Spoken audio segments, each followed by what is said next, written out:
Welcome to Spirits Podcast, a boozy dive into mythology, legends, and folklore. Every week we pour a drink and learn about a new story from around the world. I'm Amanda. And I'm Julia. And this is episode 186, Mythological Dogs, live from the Boston Museum of Science, but on the internet. Yeah, this was supposed to be a in-person live show, but unfortunately because of the pandemic, we weren't able to get to the Museum of Science. But we were so grateful that they were willing to have us do a virtual show instead, because it meant a lot of the people on the internet got to come that wouldn't have been able to. It was extremely fun. I think it's still a very good show in audio, not just in video. And thank you again to the museum for having us. We hope to make it in person soon. Yes, hopefully. And when we do, Julia, I know that I would love to walk through a museum with our newest patrons, Rebecca, Afternoon Star, Fruity Chick, and the lovely Loveless, along with our supporting producer level patrons who always have a favorite exhibit that they want to take you to and describe exactly what it is they love about it. Megan Moon, Keegan, Landon, Baz, Mr. Folk, Jen, Hannah, Alicia, Sarah, Nikki, Megan, Deborah, Molly, Skyla, Samantha, Neil, Jessica, and Phil Fresh. And Julia, those legend level patrons who are the equivalent of people who have wings named after them in museums. But they're not, often terrible racists, which is great. No, they are definitely not. Jordan, Donald, Eden, Drew, Avonlea, Ashleah, Chelsea, Clara, Francis, Josie, Kylie, Morgan, BM Scotty, Audra, Chris, Mark, Sarah, and Jack Marie. We love you all very much. Very, very much. We'll put up statues of you one day. I love that. And Julia, remind us what you were drinking during this episode. Very themed. So I made a Salty Dogs, which actually is a callback to a cocktail that I made for the Selkies and Kelpies episode all those years ago. So early. So it was nice to kind of revisit it. Fantastic. Amanda, what else has been fantastic in your life? What have you been listening to, reading, watching? Well, I would love to recommend to the conspirators this week What a Day, which is a podcast co-hosted by my friend Akilah Hughes. And it is a fantastic short daily news podcast that somehow is both a really realistic and unflinching look at what's happening, but also leaves me feeling empowered and like I am motivated to do something, like I know something that I didn't know before. Akilah is absolutely fantastic. She also wrote a book that you can pick up. We're going to put it in our bookshop.org list at spiritspodcast.com/books. But she is great. Her podcast is great. And you should listen to What a Day. Yeah, Akilah is a wonderful person. And I enjoy hearing her voice all the time. And that book is called, obviously, Stories from My Timeline. It's great, and the cover's beautiful. Wonderful. What other exciting stuff do we have to tell our patrons? We talked about our coloring book that they can download from our merch store right now. Do we have anything else in the works, Amanda? We do. Yeah, so we are basically doing limited edition pins where we're going to make a limited run, and then when they are sold out, they are done, and we move on to the next limited edition pin. And these ones are absolutely gorgeous. They are copper, first of all, like beautiful bronze color, which I don't have any of yet, and I'm very, very stoked. Yeah, you don't see a lot of those in enamel pins, and I think that they really pop. They are also in partnership with Shaker and Spoon. So these are depicting 3 gorgeous drinks. There's a cobbler, a hot toddy, and a whiskey sour. And you can choose the drink that best represents you, or you can get all 3 and split them up with your friends or put them on your denim jacket. And it looks absolutely fantastic. They are for pre-order right now, and they will be shipping soon. Yes, they are absolutely gorgeous. I think they are one of my favorite things we've designed in the store. I like all of our stuff, all of our creepy cool stuff, but this is a little bit more on the cool side and less on the creepy side. Absolutely. And we're just so grateful to have this partnership with Shaker and Spoon and keep on working with them in new and really, really exciting ways. So you can check out these new pins, the virtual coloring book we told you about last week, as well as the beautiful Haunted National Park posters we debuted earlier this spring, and a whole lot more at spiritspodcast.com/merch. Get your creepy cool merch now. And for any of you out there who are aspiring podcasters, hopefully you know that Multitude releases tons of free resources for you and for creative people of all stripes as well, whether that's about accounting or making a podcast trailer or working with your friends or understanding podcast networks versus collectives and all that stuff. And the newest one is our biggest yet. Eric Silver and I wrote a PDF all about fiction podcast production. So we talked with Julia, we talked with Brandon Grugel and all of the team on Next Stop and put together basically all of the things that we learned the mistakes we made and the resources we have to share for anybody making a fiction show. We shared our budget. We have templates. There is a contract template that our lawyer drew up for free for everybody if you're working with actors on your show. And it's basically one production's point of view on how we did it and what we think will be helpful to you. So no matter what your budget is, whether you want to learn some tips and tricks for working with your friends, or if you work at a company or want to work at a company and better understand what the podcast production process looks like at a collective or a bigger company, this one's for you. Yeah. I think that we really have a lot of tips and tricks for anyone of any size production. So you can access that along with our dozens of other articles and videos and resources at multitude.productions/resources. And with that, we hope you enjoy Spirits Podcast episode 186, Mythological Dogs, live from the Boston Museum of Science virtual space.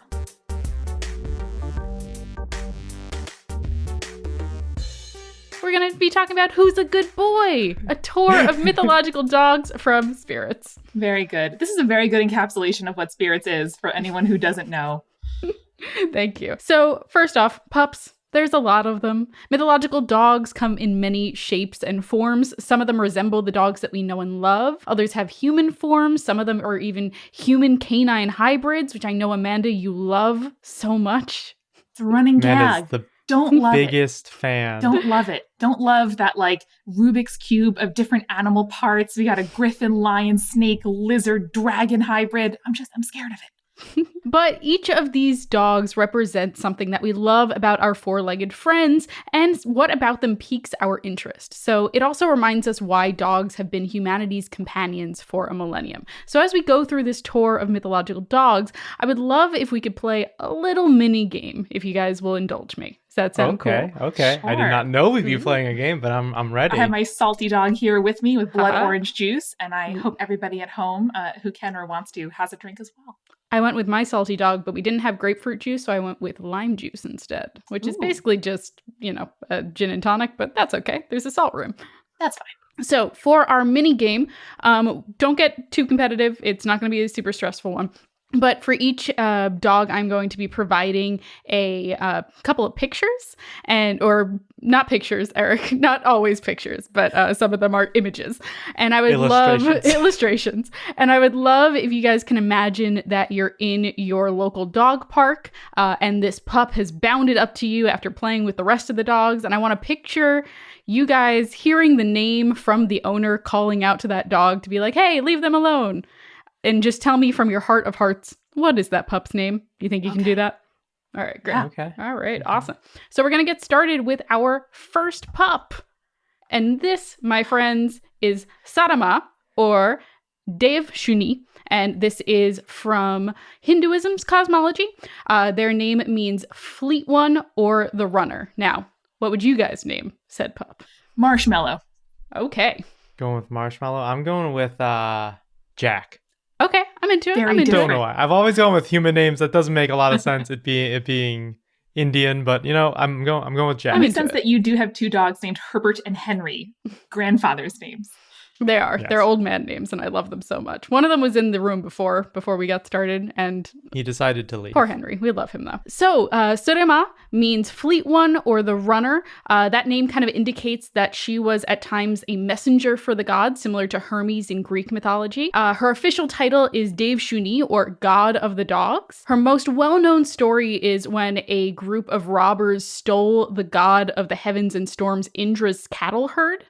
And in an attempt to get his cows back, Indra first sent a bird to deal with the robbers, but the robbers were able to bribe the bird with dahi, which is like a yogurt or a curd. The bird goes back to Indra, flies back to Indra, and tells him that the robbers didn't have the cows. But Indra finds out that the bird is lying because it spits up some of the curd, and it shows his betrayal. Not great. Okay. But we're not talking about birds this episode. But, Julia, I'm so curious. How would you feed a bird yogurt? What would you do? A little bowl, I think. Just a little bowl. Sure. Little bowl. Like Put some honey on that yogurt. That's definitely going to get that. Do they peck bird at it, over. or do they take it away? I don't know. How do birds drink water? Probably like that. Do birds have tongues? I Birds feel like do they have could, tongues. Can confirm birds have tongues. Slurp up some yogurt. All right, cool. Maybe we need to invent Go-Gurt for birds. Go-Gurt for birds. Biodegradable. I love Yeah. that. For your Okay. cosmopolitan bird on the go. Start pitching to Shark Tank right now. Or your skateboarding bird. For your That's who skateboard just bird. needs some protein while he does some kickflips. Your cool 90s bird. Yeah, he has his snapback. All he needs is his go-gurt. But we're not talking about birds. So Indra next sends Surema. So like a true diplomat, Surema manages to convince the robbers that they need to return the cows. And they make a deal with Indra for returning the cows that she and all of her future children will have all of the milk in Indra's flock whenever they so desire. Great. It's a good deal. Yeah, it's not bad. It was said that later some of her children would end up serving the god of death Yama, and they were described as brindled hounds with 4 eyes each who would guard the path to the afterlife. Sounds cute. I'm a big fan. It's a very cute. Like, I imagine that it's probably supposed to be intimidating. They are guarding the afterlife. They work for the god of death, but it's too cute. The double eyes is adorable in my opinion. That, I don't know, that I would be concerned. Okay. I think that would scare me away. Good. Double the soulful eyes to stare into and just like Yes. love your pup. Here's the thing though, like we have 2 dogs, Herbie and Henry. Herbie's got one wonky eye that just goes off that He way, does. like Marty He Feldman. does. And Henry has human eyes. And something about it just, every time I look at him, sometimes he looks back and it just looks like he's really, like he's looking right into my locked soul. And I feel like if you had a very serious guarding the entrance to death dog with 4 very serious eyes, that would be too intimidating for me to handle. All right, that's fair. That's fair. I just think adorable, and I love Yeah. them. Effective, good at their I mean, job. all dogs are adorable, but That is fair. that dog is also going to intimidate me quite I righteously. don't know. There might be a few that aren't adorable on this list. No spoilers. Hmm? Okay. So in Nepal and in northwestern India, there's a festival known as Tihar, which on the second day, people place garlands around the necks of dogs and feed them the best foods in order to honor the relationship between humans and dogs. It's very sweet. Great. I like it. So in the first image, I'll go back where you see them with the garlands around their necks and the little marking on their foreheads. That is a celebration of Tihar. Beautiful. It's very nice. It's very adorable. So next we're going to move on to El Cadejo. What would we name this pup? A challenge. I'm feeling going in Eric's direction, like Bertram. Bertram. You go Bertram. Yeah. I was gonna go Greg. Greg, I'm really loving these very human names, guys. It's not the way I thought you guys were going to go. Honestly, thought it was going to be all marshmallows all the way through, but here we go. So stories of El Cadejo can be found all over Central and South America, most notably in Salvadorian, Belizean, Nicaraguan, Costa Rican, Honduran, Guatemalan, and South Mexican folklore. So there are actually 2 types of Cadejo. There's a white Cadejo that is said to protect travelers during their journey, and a black Cadejo which sets out to kill travelers. In some stories, the black Cadejo is said to be an incarnation of the devil. Typically, El Cadejo is described as a large dog-like creature or wolf. Like, it's often described as being as large as a cow. And these stories tend to indicate that it's something a little bit more twisted than a wolf or a dog. It's described as having hooves of a deer and much thicker fur than a wolf. And it is said that it runs like a deer more than a dog as it pursues its prey, be that travelers or other Cadejo. Wow, that seems, like it would be challenging to identify that at a distance. You know, like you look up into the horizon, you're like, is that a deer? Is that a dog? Is that a whatever, like a whatever else might be, a wolf? And that's sort of like animals behaving with the sort of other animals the way you would expect, to me is so mythological. Like, you look at the thing and it's not exactly what you thought it would be. Yeah. I like this duality. I like the one good dog, the one bad dog. Mm-hmm. Yeah. You got to balance them out, you know? Yeah. Especially when they have spindly little deer legs that are a little bit creepy. The name comes from the Spanish word for chain, which is cadena, because often the Cadejo is said to have seen with a thick, glowing metal chain around its neck. In some stories of El Cadejo, they're said to have more of like a passive figure to it, so it's not actively attempting to kill those who see it, but it is said to be a bad omen, or it's said to warn people that the path that they are currently on, like their life path, is going to lead them to hell if they continue on it. Oh. Very helpful. Okay. helpful in that way. Yes. That's a very useful warning. It's like, hey. I guess it's helpful. It's more, I would still be worried. Like, especially what if you think that you're doing all right and then you see this thing and you're like, oh no, I've got to change everything. But I guess all villains probably think they're on the right path. It's a wake-up call, man, you know? And yeah, wouldn't you rather know? Don't want to get a Christmas Carol style only at the very end of your life when you've done irreparable harm. Do you get the memo that you have to change? You don't want to be Ebenezer Scrooge. That's the whole point. No. It is said that in the versions where it's the large black dog, it'll have glowing red eyes and it has the smell of sulfur following it, which I love. Ooh. Very brimstone fire kind of style. Love that. This is a heck pupper. This is just one big heck pupper that is just doing all kinds of troublesome stuff. Yeah. It is said, though, if you want to ward off the heck pupper, that you can ward it off by standing with your feet together so it can't run between your legs and whisk you off to hell, which I love the image. If you've ever handled like a large dog who is very excited and you are small like me, I can get knocked off my feet very easily by a very excited dog. And I really relate to that. I love that. You can also use prayer and religious objects to keep it away. Good. All purpose. Would you guys like to know the origin of the black and white Cadejo according to El Salvadorian mythology? Yeah, Heck yeah. Of course. So it is said that there were two brothers who stumbled across the home of a man during a storm.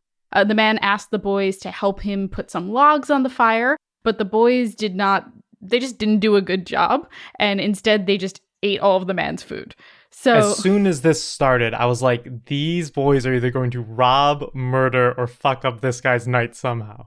So they ate all the man's food, and when he discovered that they had eaten what little food he had left and that his fire was starting to die, the only thing keeping his house warm, he put a curse on the road that led back to the boys' village. So when the boys attempted to return home after the storm, they were hunted by these unseen voices, but when they finally turned their backs on them, they were transformed into the white and black Cadejo.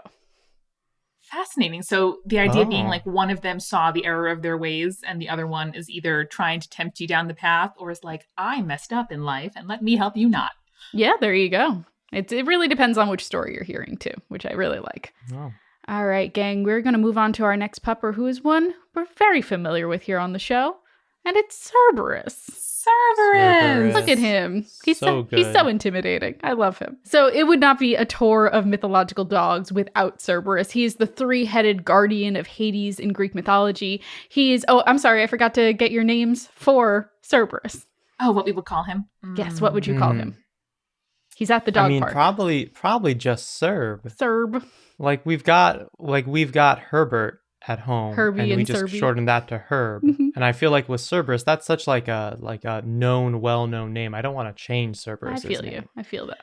I think I'm going to go on a play off of Cerberus's three heads. I think I'm going to go with Mirepoix, the trinity of onion, celery, carrot in French cookery. And then it has the letter X in it, which is the best. And as a kid, I was obsessed with having an X in my name. And I was so pissed that my parents didn't name me Alexandra, the alternate. Would have been so great. And B, you could just call them Pois, which makes you sound like you're Poirot. And I'm just really into that. All right, that's very good. I think that's my favorite dog name so far. I like Cerb as a shortened name. Well, it's very good. Yeah. But Mirepoix is just, I want to name a dog that now. I know. Cerberus is described as dragon-tailed, so in depictions of art, he is signified as having snakes rather than tails. Cerberus is a staple in descriptions of Hades, which is described in the Iliad as being, quote, beneath the secret places of the earth. Ooh. Fancy. Oh, beneath the secret place. So there's secret places. This is one level lower. Mhm. Hang on. Does that mean all geocaches lead directly to hell? Potentially, or at least the most underworld. secret places. Straight down to Hades. Right down to Hades, right? You go past all the gems and stuff, and then you're geocaching, and then you're in Hades. There you go. I don't know. Sounds fun. Maybe that's a tempting agent. I don't know. There you go. So he permits the spirits, all of the spirits of the dead, to enter once they've been ferried across the river Styx by Charon, but he stops any from returning back to the world of the living. As we've said on the show before, as Amanda began to hint at but allowed me to make the reveal, Cerberus's name comes from the Proto-Indo-European word meaning spotted. So Hades, god of the dead, just named his dog Spot, and it's incredible. I love it so much. My favorite party fact. So one of the key stories of Cerberus is that he was captured by Heracles as the final of his 12 labors. Heracles first approached Hades for permission to take his guard dog from the gates of the underworld, and Hades did in fact give him permission, with the caveat that Heracles could use no weapon to overcome Cerberus, so he could only use his hands. Which, of course, Heracles manages to do. He picks the hound up over his head, and then he carries him all the way back to Earth, only for Heracles to return him shortly after, because the king of Mycenae was really intimidated just by Cerberus being there. Now, do we think Cerberus just really enjoyed this outing and liked being picked up and carried like a little babe? He just had a good time, probably. Yeah. Or it's like when you're trying to take a dog to the vet and they just keep squirming no matter what. And you're like, please stop. It'll be easier for both of us. I imagine that's very similar to what it's So like. he brought the dog from Hades to Earth. And then he brought him back? Yep. Because the king of Mycenae was like, I didn't think you would actually be able to do that. Can you bring him back now? He's like, no, this was too much. I regret the request. We got 11 labors. You did them all. I really thought the 12th was when we were going to stop. See, we need his work ethic, and we would have prevented the origin of the previous doggo. Not that I want to prevent any doggos in the world, but it's, something to learn from. Well, Heracles was also covered by the guilt of murdering his wife and children, but, not as great.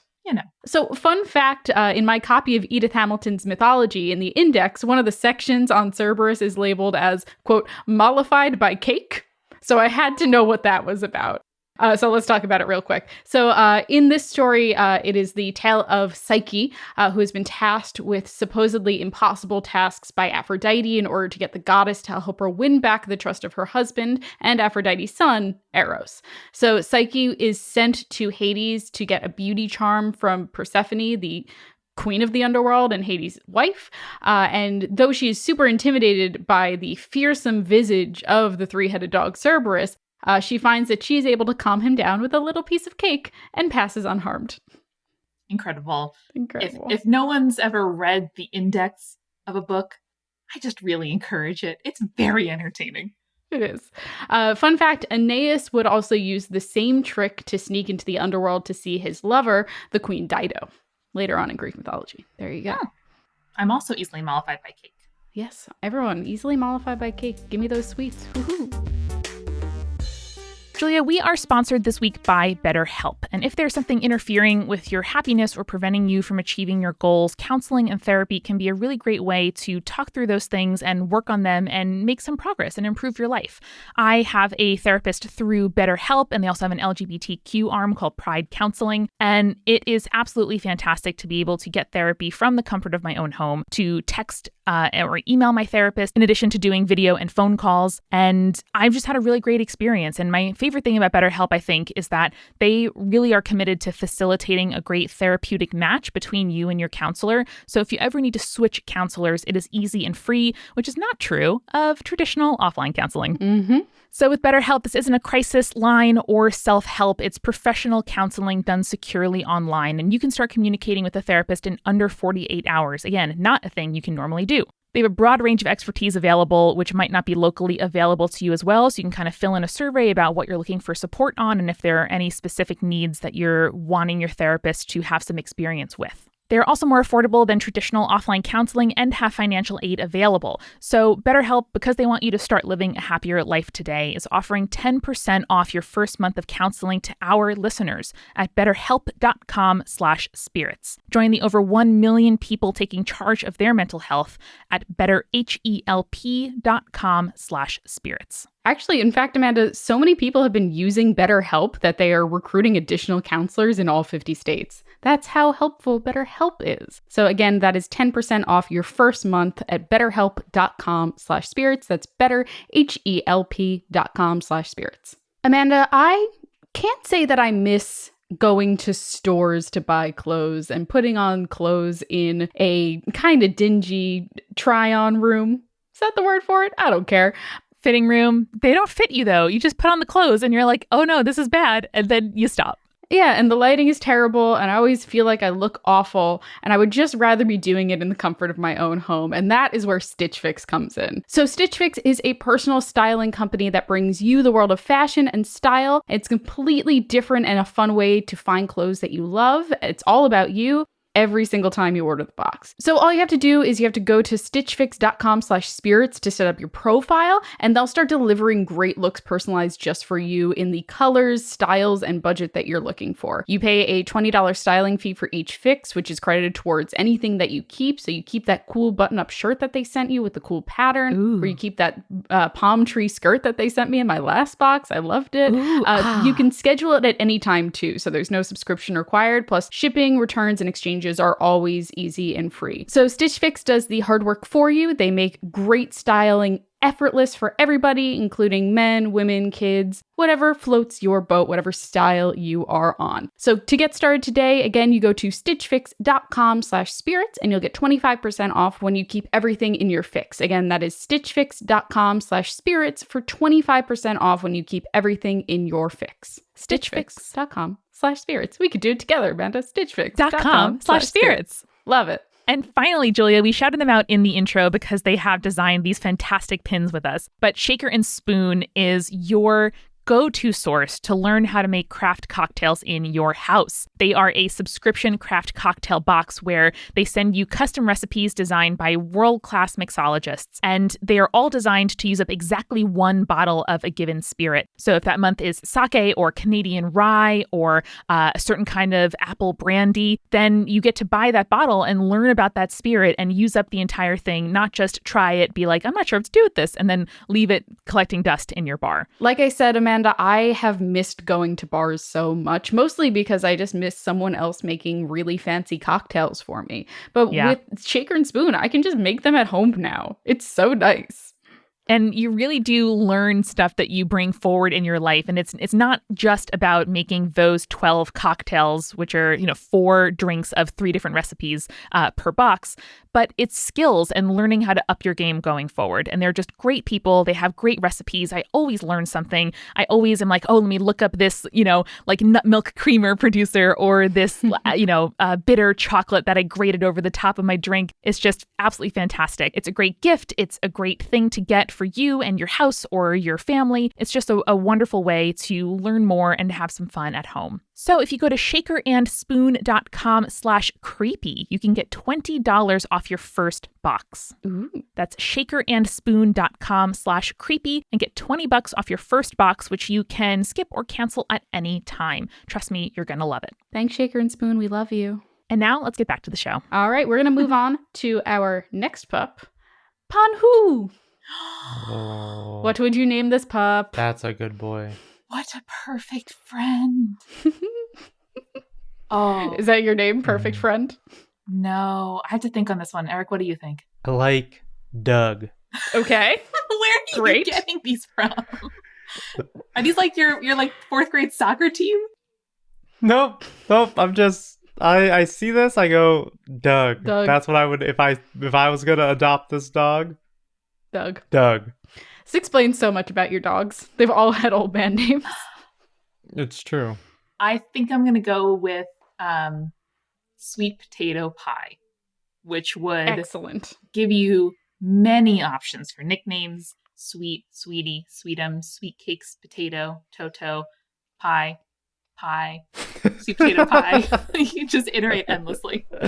I love it. I love multiple nicknames. It's great. So Panhu is a dragon-like dog from the Yao people of Eastern Asia, primarily in China and Vietnam, who is said to be their first ancestor. So the story goes that Emperor Ku, who is one of the 5... Oh, I'm now seeing the picture on the left. Yes. Oh yeah, no, I didn't focus on that one. What was truly happening here, and I'm like, at first I was like, okay, and then I immediately looked at the picture on the right. I was like, yes, a dog. And now I'm looking back and I'm seeing what's happening, and I'm not 100% on board. We will get there. Don't worry. Okay. So the story goes that Emperor Ku, who was one of the 5 emperors of Chinese mythology and was known as the White Emperor, had a wife who had a long suffering ear disease. So when it was finally cured of it, it was said that a golden worm fell out of her ear. You got to stay with me. This one has a lot of twists. So she kept the worm because, sure, in a gourd, and eventually the worm grew into a dragon-like dog.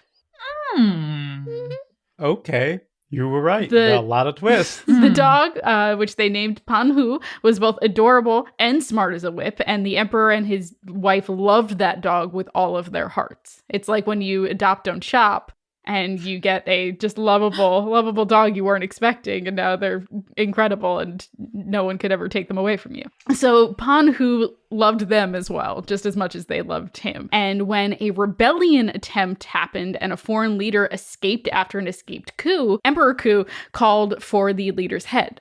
But no one was brave enough to go after the leader, even though the emperor promised that whoever did manage to bring him the man's head would be allowed to marry his daughter.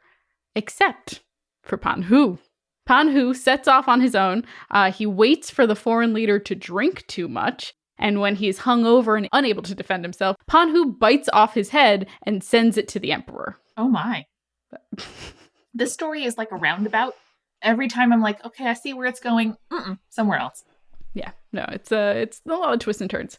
So, as promised, the emperor agrees that Panhu is allowed to marry his daughter, but not until Panhu sleeps in a golden bell for 6 days, which turns him into a human. Convenient. Okay. Great. Based on the image, Wait, it turns him into a human forever? Forever. Okay. Yes. But based on the image, I'm worried that didn't happen. That is what happened. It's just so you know who he is. They made him into a dog man for the art. Oh, okay. I'm much more on board now. Good. That's what I figured. If that's an artistic rendering. Yeah, exactly. So rather than staying in the palace, the newly human Panhu did not require such luxuries, and instead he moved to the countryside with his new wife, where they hunted, they cultivated the land, and then they bore 12 children. Incredible. The king, as a gift, gave each of the children, 6 boys and 6 girls, by the way, got to make it even. He gave them surnames, which became the most common surnames of the Yao people. So a cool little etymology origin story there for you. After Panhu's death, because he was not an immortal dragon dog, now human man, there were many stories of him blessing his offsprings, but the most well-known one is when a disease struck the Yao villages. In order to survive, all of the villagers with the 12 Yao surnames had to leave their home and travel by boat to a new land. Along their way, the boat was hit by a storm, and they prayed to Panhu for their safety. When they arrived shortly after the storm on shore, they determined that it was, in fact, Panhu's birthday. And it became a tradition to celebrate their survival and offer up sacrifices to Panhu as thanks for keeping his people safe. So this is known as the Panwang Festival. It is one of the most important festivals to the Yao people. It is known for its carnival-like atmosphere with singing and dancing, sports competitions, and most famously, the long drum dance, which is now over 2,000 years old as a tradition. Wow. There you go. This guy has quite the life. Yeah. Started as a worm, in an ear, became a dragon dog, became a human. Now he's celebrated for thousands of years. That feeling when the father of your grandchildren started out as an ear infection. Listen, fun fact, who among us? Ear infections have ended much worse, much more often. Panhu, when directly translated, means gourd dog. Oh, man, what a great accidental homophone from guard dog. Now we're going to talk about Fenrir, guys. You mean the evil werewolf in Harry Potter? I don't mean that one, but give me your dog park name for Fenrir. He's having a rough time, it looks like. This guy's name is... This one I'm going with more of a traditional dog name. Something like Pork Chop. But like, what's a more intimidating version of pork chop? Sirloin? T-bone. Ooh, T-bone. That's it. T-bone is what is what I was thinking of. That's really good. I'm feeling like Lacey or Lucille. You know, something a little bit flirty, a little bit fresh. I see Lacey. Yeah, okay. I think Lacey. Yeah. I can see that. So this is Fenrir, or he who dwells in the marshes, and he is perhaps the most famous or infamous of wolves featured in the Prose Edda in Norse mythology. He is said to be the son of Loki and the giantess Agnaboda, and was originally raised by the gods of Asgard themselves in order to prevent him from sowing chaos throughout the 9 worlds. However, Fenrir grew at such a fast pace that even the gods were having trouble handling him, and it was decided that they needed to bind Fenrir, chaining him up, basically. First 2 times, the gods failed, just straight up failed, but they were able to disguise their attempts by telling the Hound that this was simply a game to test his strength. Oh. So the gods then turned to the dwarves in order to forge the strongest chain they could make, though it appeared to be extremely lightweight when it was looked upon, and it was even soft to the touch, which I think is really cool. However, Fenrir was suspicious of the chain, because they've tried to lock him up twice now, and refused to let them tie it around his neck unless one of the gods would stick their hand in his mouth as a sign of good faith. Okay, Yeah. I see it. Okay, all right. I'm with it.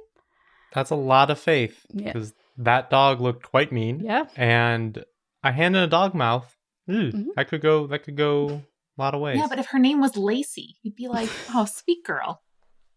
Yeah, but what if its name was T-Bone. T-Bone? I would be like, oh, sweet, sweet child.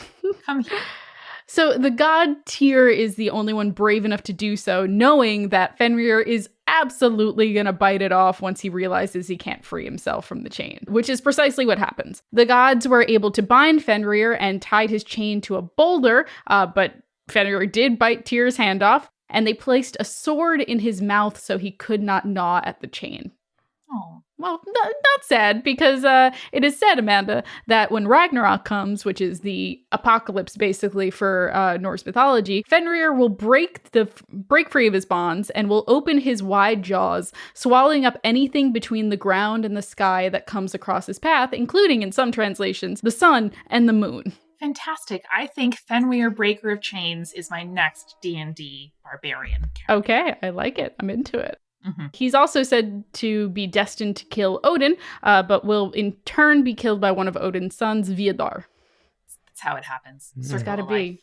You just gotta be sometimes. Just gotta be like that. So much destiny. So much destiny. So much like, this dog is gonna kill you. It's gonna get you. But don't worry, one of your sons will eventually get that dog. But not after the dog has swallowed the sun and the moon. It's a real 180 from you have a worm in your ear, but don't worry, he's going to give you many grandchildren. It is. It really is. I tried to really the balance opposite. these out. Yep, you did a great job. Well, next we're going to move on to Pulge. What would we name the pup, guys? Oh my Name that God. pup. Name that pup. Ah, Look at him gnawing on the sun. It's so yeah. Hmm.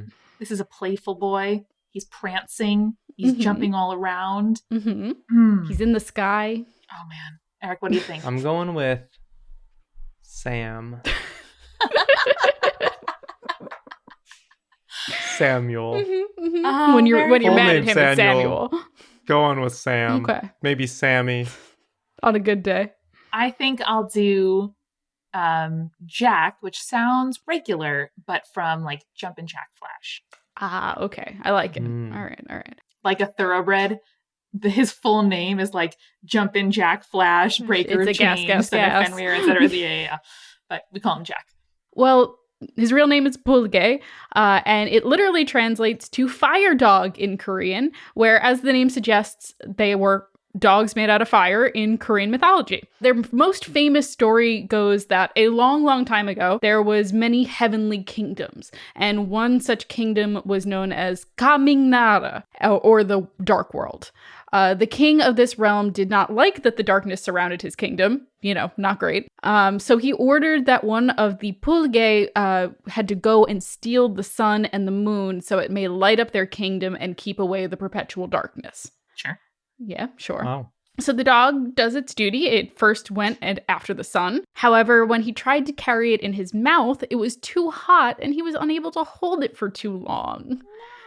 No. So he gave up and he returned back to the king, who was furious at the failed attempt. Not great.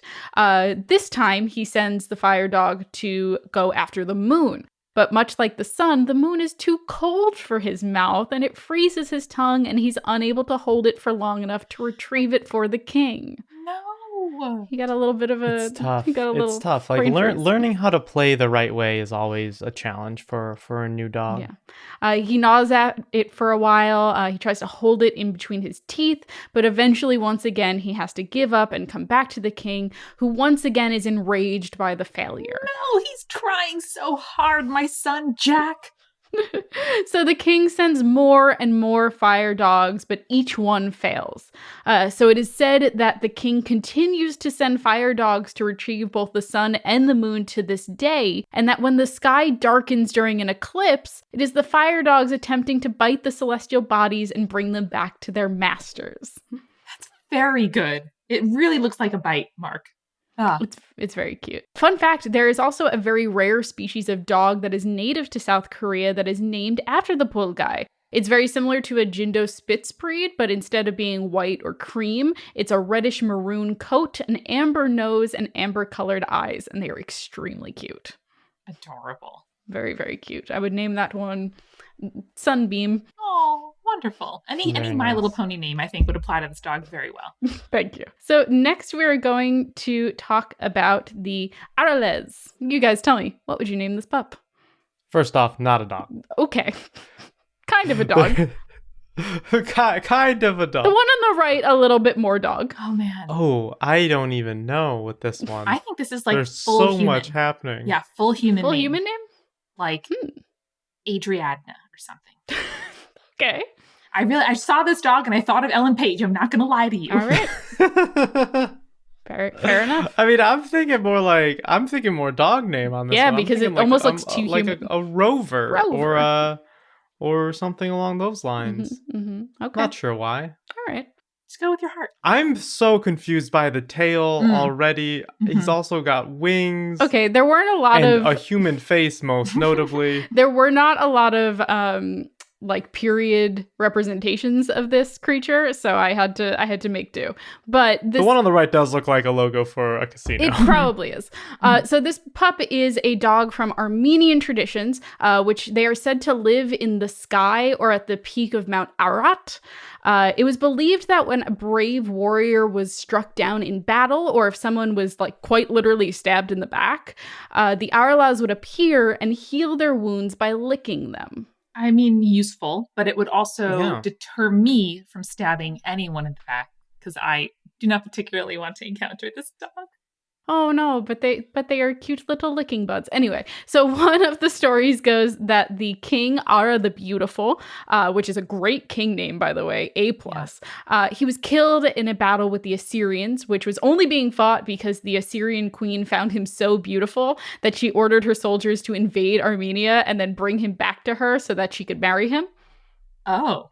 Yeah. I mean, Wow. I'm a fan of women's agency, but I think that might take it a step too far. It's a little bit too much, yeah. Yeah. So when he died in the ensuing battle, she ordered that his body be brought up to her chamber, and she called the Aralas to her and ordered them to lick his wounds, which healed him and brought him back from death. Wow. I am seeing a question here from Sydney in the chat. Now, does this pup lick with the human mouth or the dog one? Yep, that was also my question. I'm picturing the dog mouth. I cannot confirm or deny whether it is the human mouth or the dog mouth, but it's a good question. Yeah. It was said that one of the commanders of the Armenian armed forces from the 4th century was laid to rest in a high tower after he died because his relatives believed that he was such a good person and a brave warrior that the Aralas would come and lick his body so he could be brought back to life. Oh. So I just really like the story. I think that healing flying pups who love to lick is a great story and a great version of dogs. You're right. I'm sorry. I think the illustration just Just cover it. Here, I'll go to the next page. I'm sorry I ruined it for you guys. No, that's okay. Listen, a good old pup who wants to come and lick you and cuddle with you and also heal your wounds. Awesome. Yes, and it's going to be a nice comparison to our next one, which is the Raiju. Oh. Okay. I'm not seeing a lot of dog in either of these. They're being fought in these. A Okay. lot of the Oh time. yes. Yes. I now see Mhm, them. mhm. What would you name these pups? Like they look like they're kind of like clouds, so I just want to say cloud, but I feel like that's too Well, you're naming him after boring and too obvious. the Final Fantasy character. Yeah, and I'm not. I don't want that to be the assumption either. So I don't want to stick with cloud as my answer. Amanda, do you have anything while I mull it over? I do think that's a helpful word association for me. And I was thinking about something fluffy, something cute to kind of, contrast with the image of the dog. And I think Nimbus is very charming. Nimbus is very good. Cute. Let's go with Nimbus. Oh, we have consensus. I have consensus on Nimbus. I love it. Amazing. Well, the Raiju's name means Thunder Beast, and is a yokai from Japan that is intertwined with stories of lightning and thunder. So while there are many different depictions of the Raiju and what it looks like, it is commonly portrayed as a wolf, sometimes a blue and white wolf, sometimes it's surrounded by lightning, as we can see in the art here. Sometimes it's made of lightning itself, which is extremely cool imagery in my opinion. But they are said to have long, sharp claws, ferocious faces, and said to have a howl like thunder. They, much like the Arales, are said to live in the sky. And Raiju are they're basically considered relatively harmless, except when storms start up, which drives them into a frenzy. The way that they travel is they ride bolts of lightning to the earth when thunder claps and cause trouble wherever they land on the earth. Now, that's very cool. we were not Very far metal. off with our cloud name, Eric. So I think together we no. really got there. Yeah. And I know a lot of people's pets are a little bit afeared when it's stormy outside. So that makes me a little sad. He shakes. Oh. Henry recently has gotten his own room, essentially. It's wild what's happened under these circumstances. Is that what life is like in the Midwest? You have just extra Your rooms for your dog's pets? got No. So what's happened is he doesn't have his own room. Just to be clear, he has an appropriate dog-sized room. He gets very scared during thunderstorms and sometimes during just light rain. It's very confusing, and he just shakes very badly. So we put a blanket in the closet. And he would try to hide it there, but he always was all over the place. Sure. But then most recently, he just always goes in there as soon as we go to bed, and he just sleeps in there now. Aww. He does not sleep in the bed anymore. He only sleeps in what we are now referring to as his room, which is just the closet. He's comfortable there. That's good. Yeah. What a lad. At least he's not causing lightning-related damage in other parts of the country. Oh, don't worry. We'll talk more about that. So during storms, Raiju are very chaotic creatures. They cause destruction for seemingly no reason. However, they are also sometimes said to be in the service of the gods. If someone is said to be struck by lightning, it was said that the gods had sent a Raiju to punish that person. Wow. So that's fun. Often in stories in Japanese folklore, Raiju are presented as monsters that are to be slain by great heroes. It is said that in 1153, the hero Minamoto Yorimasa slayed a Raiju in Kyoto. Another story tells of a samurai named Tachibana Dosetsu, who was taking shelter under a tree when lightning struck. And Tachibana drew his blade at the exact moment that lightning struck, cutting it in two, and when the smoke cleared, a dead Raiju lay at his feet. And from then on, his sword was known as Raikiri, or lightning cutter. Dang, that's also my next weapon in my D&D campaign. Very good. Have Eric Silver make us up that item stat block immediately. Check the Spears Podcast Twitter tomorrow. Do you know if this is where the name Raichu in Pokemon comes from? Yeah. Yes! Oh, Good very call. I mean, he's a mouse, Yes. but it's so similar that I was like, it would make sense. Well, Rai means thunder, I think, in Japanese. That makes sense then. That's where, and then chew. The next one we are going to talk about is Sholot. Tell me, thoughts? What would you name the pup? Ooh, that's something right there. Mm-hmm. I love this friend, and I'm going to name them so many options. I'm going with Marco. Okay. I was going to go like Bert. Okay. All right. Relatable. Interesting. Friendly, Not quite how I would describe this pup, but Is Bert the unfriendly Muppet? Yes. So He is maybe suitable. Okay, great. Bert's more curmudgeon-y than unfriendly. I would say. So from the Aztecs, Xolotl is said to be the twin of Quetzalcoatl and is the god of lightning and fire and associated with dogs, twins, sickness, and misfortune. Oh. Often in art, Xolotl is shown as having the head of a dog as well as a skeletal form with reverse feet, Amanda, your favorite thing, and empty eye sockets.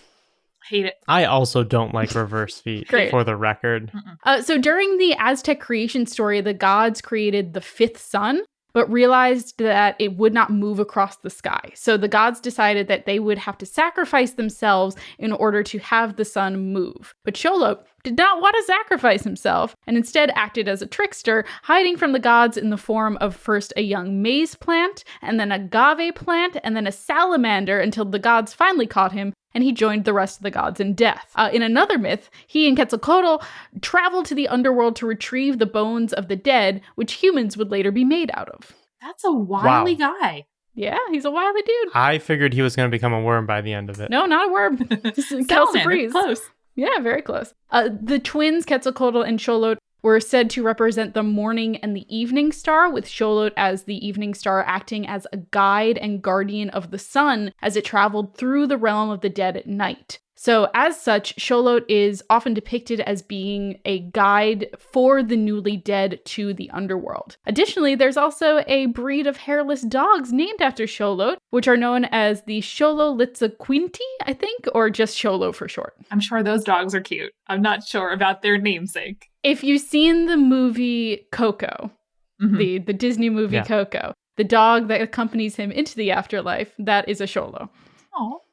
Yeah. Oh, yeah. So fun fact about that. Those are really cool dogs. They are. They're very cool.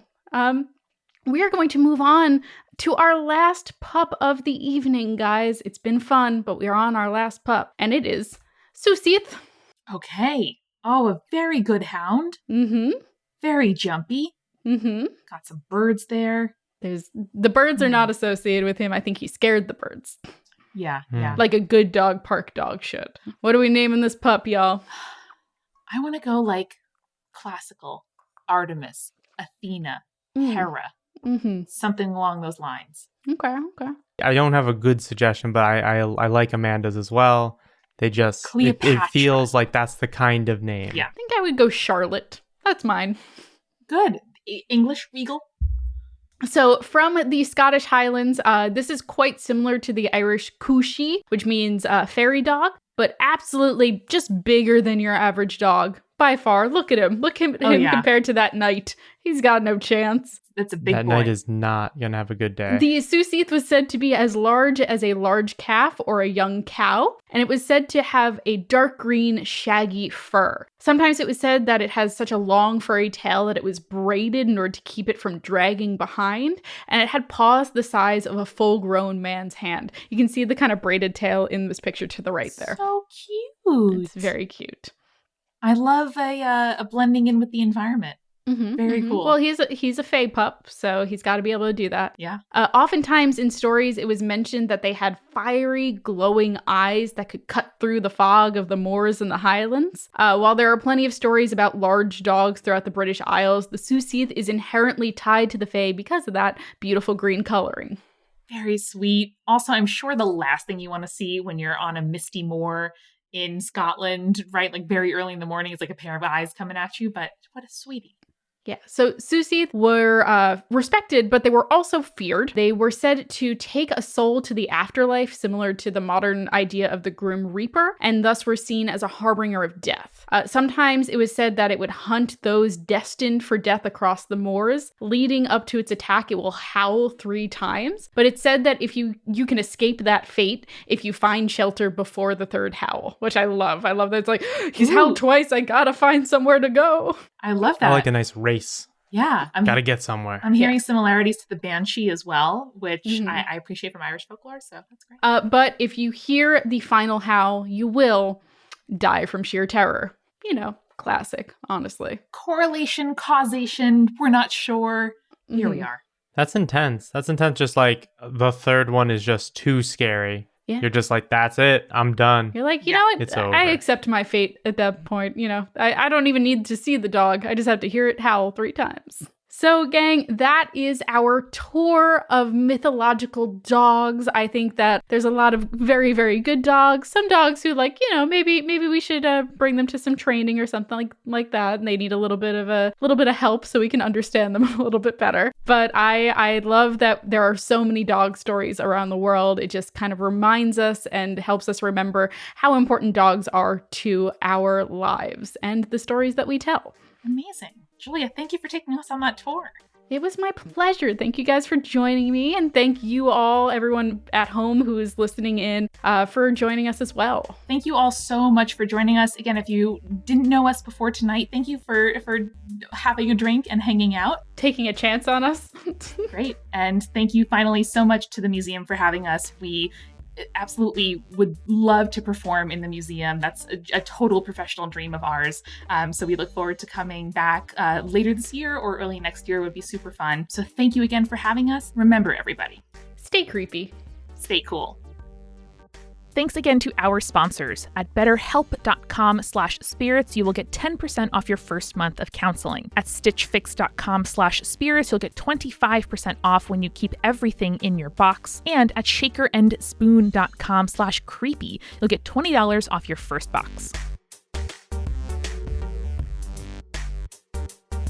Spirits was created by Amanda McLaughlin, Julia Shafini, and Eric Schneider, with music by Kevin MacLeod and visual design by Allison Wakeman. Keep up with all things creepy and cool by following us at Spirits Podcast on Twitter, Instagram, Facebook, and Tumblr. We also have all of our episode transcripts, guest appearances, and merch on our website, as well as a form to send us your urban legends at spiritspodcast.com. Join our member community on Patreon, patreon.com/spiritspodcast, for all kinds of behind-the-scenes stuff. Just $1 gets you access to audio extras with so much more available too. Recipe cards, director's commentaries, exclusive merch, and real physical gifts.